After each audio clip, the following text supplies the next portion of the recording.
দেশে সেনাবাহিনীর শাসন নিয়ে ব্যাপক আলোচনা হচ্ছে সামাজিক মাধ্যমে, চায়ের আড্ডাতে, ঘরে এবং বাইরে, পক্ষে এবং বিপক্ষে। যারা এই মুহূর্তে ক্ষমতায় আছেন, অন্তর্বর্তীকালীন সরকার, তাদের পেছনে সেনাবাহিনীর গুরুত্বপূর্ণ সমর্থন রয়েছে।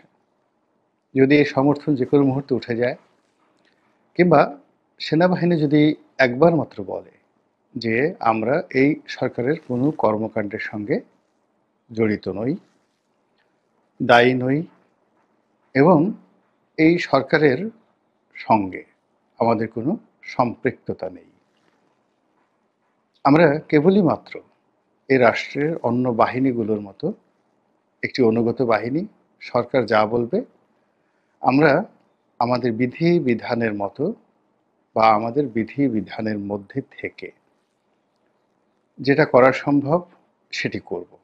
আর যেটি আমাদের কর্তব্যের মধ্যে পড়ে না, ধর্তব্যের মধ্যে পড়ে না, আমরা সেটা আগ বাড়িয়ে কখনই করতে যাব না। শুধুমাত্র এই ঘোষণা দেওয়ার সঙ্গে সঙ্গে পুরো রাষ্ট্রযন্ত্রে কি রসায়ন ঘটবে, জনগণ কারা রাস্তায় নামবে, কারা উল্লাস ধ্বনি দেবে এবং কারা ভয়ে রীতিমতো জ্ঞান হারা হয়ে পড়বে, সেই বিষয়টা কল্পনাই করা যাচ্ছে না। বাস্তবতা হলো যে আমাদের দেশে সেনা শাসনের বহু রূপ আমরা বিভিন্ন সময় দেখেছি। রাজনৈতিক সরকারের অধীনে যখন জরুরি অবস্থা জারি হয়, তখন এক ধরনের সেনা শাসন। আবার রক্ষী বাহিনীর মতো বিশেষ কর্তৃত্ব দিয়ে যখন মাঠে নামিয়ে দেওয়া হয় সেনাবাহিনীকে বা প্যারামিলিটারি গ্রুপকে, তখন এক ধরনের সেটাকেও সেনা শাসন হিসাবে আমরা অভিহিত করি।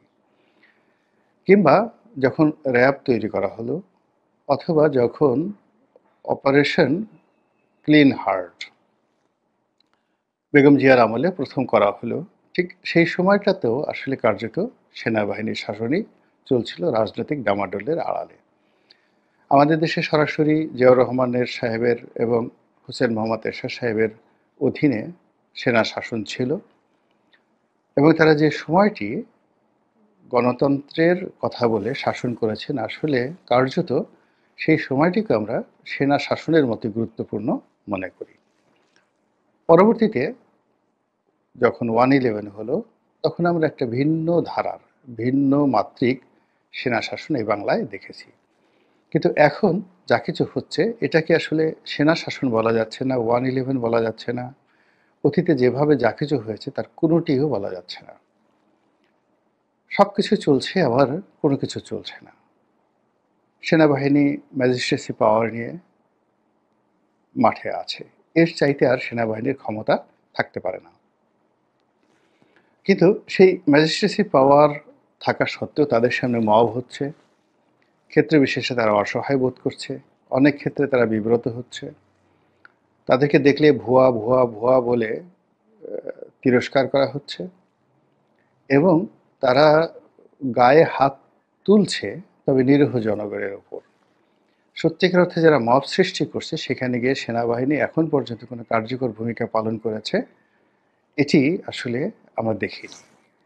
আর যেভাবে আসলে রাতে অপারেশন ডেভিল হান্টের নামে যা কিছু করা হচ্ছে, এর একটিও এখন পর্যন্ত প্রশংসনীয় নয়। আর দিনের আলোতে আমরা যেটা দেখছি যে পিছনে একটি বড় রাইফেল নিয়ে, তারপর সামরিক পোশাক পরে, মাথায় টুপি পরে, বিরাট গামবুট মানে সামরিক বুট এগুলো পরে তারা যতই রায়ট দমন করার চেষ্টা করুন না কেন, আসলে এত যন্ত্রপাতি নিয়ে কোনো অবস্থাতেই একজন সেনা সদস্য দৌড়ে কোনো, যাকে বলা হয় মবকে বা কোনো উচ্ছৃঙ্খল জনতাকে ধরা সম্ভব নয়। এমনকি তাদের যে ট্রেনিং, সেটি কেবলই মাত্র গুলি করার জন্য। আপনি নিজে চিন্তা করুন যে আপনার ঘাড়ের উপর একটা বন্দুক রয়েছে, যেটার ওজন কম করে হলেও 20 থেকে 25 কেজি, একেবারে ন্যূনতম হলেও 10-12 কেজি তো হবেই।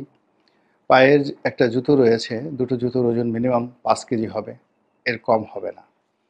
যে পোশাক রয়েছে, এটা ঢিলাঢালা পোশাক নয়। এটি পরে দৌড়ানো যায় না, ওভাবে আপনি দৌড়াতে পারবেন না। তো সেই পোশাক পরে আছেন, মাথায় টুপি, এবং যখন মাথায় আপনার টুপি থাকে, সামরিক ক্যাপ থাকে, মাথার সঙ্গতির কারণে একটু গরম থাকে। তো সেই অবস্থাতে আপনি হাতে একটা বাঁশের লাঠি নিয়ে যখন একটা মবের দিকে যাচ্ছেন, ২০-২৫ জন লোক দাঁড়িয়ে আছে, তখন আপনার মনে ৩-৪টি ভয়। ১ম ভয় হলো যে আপনাকে ঘেরাও করে আপনার পেছন থেকে যদি আপনার বন্দুকটি নিয়ে নেয়, তাহলে তো আপনার চাকরিটাই চলে যাবে, জীবনটাও চলে যেতে পারে। অথবা আপনি কতদূর পর্যন্ত দৌড়াতে পারবেন। তো এই বিষয়গুলো আসলে পুলিশ যতটা ট্রেন আপ এই সোশ্যাল রায়ট দমন করার জন্য, সেনাবাহিনী কিন্তু ততটা ট্রেন আপ নয়। ২ নম্বর হলো যে বাংলাদেশে একটি অদ্ভুত পরিবেশ এবং পরিস্থিতি তৈরি হয়েছে দেশি এবং বিদেশি চক্রান্তের কারণে। এ সকল কারণে সেনাবাহিনীর যারা মাঠ পর্যায়ের কর্মকর্তা রয়েছেন, তাদের মধ্যে যথেষ্ট দ্বিধা রয়েছে, দ্বন্দ্ব রয়েছে, ক্ষেত্র বিশেষে অসন্তোষ রয়েছে। আবার এটি তাদের যে কেন্দ্রীয় কমান্ড, সেই কেন্দ্রীয় কমান্ডে এসেও বর্তমান যে চলমান পরিস্থিতি, সেই পরিস্থিতির যখন বিচার হয়, বিশ্লেষণ হয়, সেখানে পক্ষ থেকে বিপক্ষ থেকে নানা রকম জটিল পরিস্থিতি ক্যান্টনমেন্টের মধ্যে তৈরি হবে, এটাই স্বাভাবিক। তো এরই মধ্যে সামাজিক মাধ্যম, দেশি বিদেশি যারা লোকজন রয়েছেন, যারা মূলত ডক্টর মোহাম্মদ ইউনূসের এই শাসনটিকে পছন্দ করছেন না, কিংবা যারা এই মুহূর্তে জামায়াত ইসলামীর শাসনটিকেও তারা চাচ্ছেন না, কিংবা এমনকি যারা বিএনপির যে শাসন সেটাও চাচ্ছেন না, যারা মূলত একটি ব্রিদিং টাইম চাচ্ছেন, সুন্দর একটি ব্রিদিং টাইম চাচ্ছেন, তাদের জন্য এই মুহূর্তে সেনা শাসন সবচেয়ে জরুরি। সারা বাংলাদেশ যদি একেবারে গঙ্গা জলে বা পদ্মা নদীতে ডুবে যায়, তবু তাদের কিছু আসে যায় না। তারা এই মুহূর্তে মূলত ওই বিষয়গুলো থেকে রক্ষা পেতে চাচ্ছে। ২ নম্বর হলো বাংলাদেশের যে আইন শৃঙ্খলা, এটি আপনি তথ্য দিয়ে, ডাটা দিয়ে আপনি মানুষের স্বস্তি বা অস্বস্তি প্রমাণ করতে পারবেন না। আপনি যদি বলেন যে আওয়ামী লীগ জমানাতে প্রতি মাসে কয়টি খুন হতো, ধর্ষণ হতো, আর এখন কয়টি হচ্ছে, কিংবা আওয়ামী লীগ জমানাতে আলু, পটল, পেঁয়াজের দাম কত ছিল, এখন আলু, পটল, পেঁয়াজের দাম কত, দাম তো কমে গেছে অনেক জিনিসের। এই বিষয়গুলো নিয়ে যদি বিতর্ক করতে যান, এটা একটা কি বলবো, নির্বুদ্ধিতার আপনি পরিচয় দিবেন। মূল ব্যাপার হলো যে পেঁয়াজের দাম যদি ২০০ টাকা কেজি হয়, ৭০০ টাকা কেজি হয়, এটা কোনো সমস্যা নয় যদি মানুষের ক্রয় ক্ষমতা থাকে।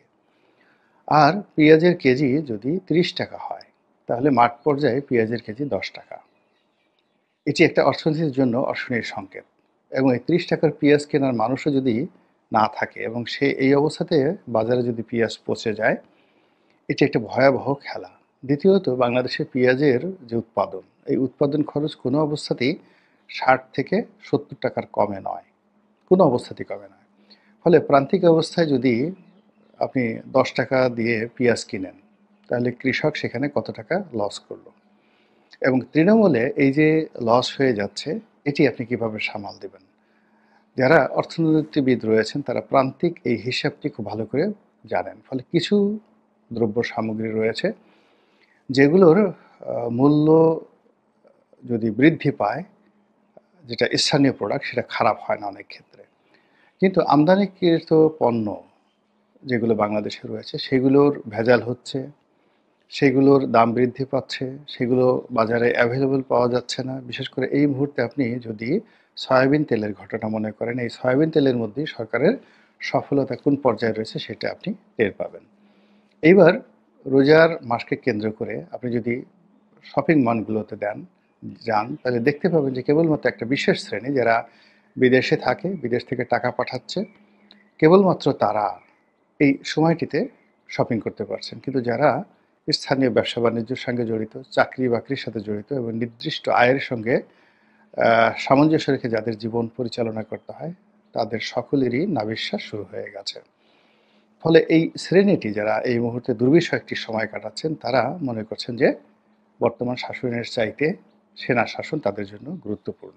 এর কারণ হলো, তারা ডক্টর মোহাম্মদ ইউনূসকে দেখেছেন, ওনার পক্ষে কি করা সম্ভব, মোটামুটি বাংলাদেশের যে একটা তেলাপোকা, সেটাও বুঝে গেছে যে গত ৭ মাসে যে লোক এই কাজ আমাদের জন্য করেছেন, আগামী ৭ বছরে তিনি আমাদের জন্য কি কি করতে পারেন, এটি এই বাংলার টিকটিকি, তেলাপোকা থেকে শুরু করে পশু পাখি, গৃহ কর্মী থেকে শুরু করে আরো অনেকে, প্রান্তিক জনগণ, একেবারে খুব অল্প বুদ্ধির মানুষ যারা রয়েছেন তারা সবাই এটা বুঝতে পেরেছেন।